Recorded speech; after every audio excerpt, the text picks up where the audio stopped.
بہت سی جگہوں پر تقریباً ہر جگہ میرے ذاتی نقطہ نظر سے بڑا مبالغہ بھی کیا گیا ہے، اور بعض ایسی باتیں بھی ہیں کہ جو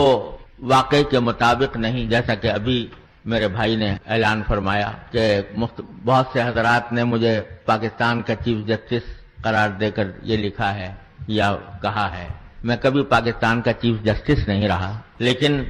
پاکستان میں ایک طریقہ ہے کہ ایک عدالت ہے جس کو سپریم کورٹ کی شریعت اپیلیٹ بینچ کہتے ہیں، وہ سپریم کورٹ کا ایک حصہ ہے، اس کا میں جج رہا ہوں، اور اسی وجہ سے لوگ جسٹس محمد تقی عثمانی لکھتے ہیں، لیکن چیف جسٹس نہیں۔ دوسری بات یہ کہ جگہ جگہ یہاں بھی پاکستان میں بھی یہاں بھی لوگ مجھے شیخ الاسلام لکھنا شروع کر دیا ہے۔ میں سمجھتا ہوں کہ میرے نام کے ساتھ شیخ الاسلام کا لفظ شیخ الاسلام کے لقب کی توہین ہے، لہذا میں اس کو اپنے نام کے ساتھ اختیار کرنا۔ یہ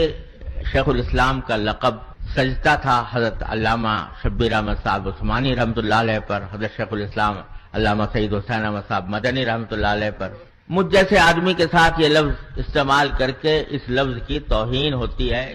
اس کی توقیر میں کمی ہوتی ہے۔ اس کے علاوہ جس حسن ظن کا اظہار فرمایا گیا نثر میں بھی اور نظم میں بھی، یہ ان حضرات کی محبت، ان کے حسن ظن کا کرشمہ ہے۔ حبک الشیء یعمی و یسم، اس کے لیے میں ان کا تہ دل سے شکر گزار بھی ہوں، لیکن ساتھ ہی میں یہ سمجھتا ہوں کہ یہ ساری باتیں حسن ظن کا حصہ ہیں، اور یہی دعا کر سکتا ہوں کہ اللہ تعالیٰ اپنے فضل و کرم سے ان کے حسن ظن کو میرے حق میں سچا فرما دے۔ اس موقع پر مجھے امام زہری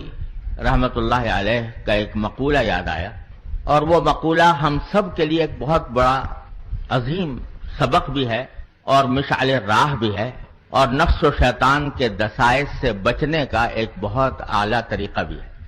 وہ فرماتے ہیں کہ جب کوئی اللہ کا بندہ میری تعریف کرتا ہے تو میں فوراً اپنے دل میں یہ کہتا ہوں کہ یا اللہ، میں اپنی ذات سے ان صاحب سے زیادہ واقف ہوں، جتنا یہ مجھ سے واقف ہیں میں ان سے زیادہ واقف ہوں، یعنی اپنے عیوب کو بھی میں جانتا ہوں۔ ان حضرات کے سامنے تو عیوب آئے نہیں، میں اپنے عیوب سے بھی واقف ہوں، تو میں اپنے آپ سے ان سے زیادہ واقف ہوں، اور اے اللہ آپ مجھ سے زیادہ واقف ہیں، تو اے اللہ مجھے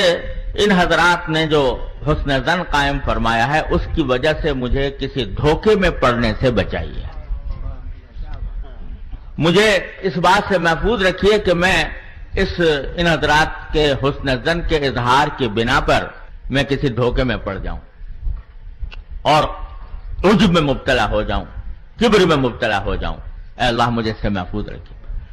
عظیم سبق دیا، ہم سب کو یہ واقعہ پیش آتا ہے، تقریر ہو یا تحریر ہو، وعظ ہو یا خطابت ہو، جب آدمی اس سے فارغ ہوتا ہے تو بسا اوقات لوگ اس کی تعریفیں کرتے ہیں، آپ نے بہت اچھا بیان کیا، آپ نے بہت اچھی کتاب لکھی، آپ نے بہت اچھا مقالہ لکھا، تو یہ چیز بعض اوقات ہمارے اندر عجب پیدا کر دیتی ہے، اور اس کے نتیجے میں آدمی دھوکے میں پڑ جاتا ہے۔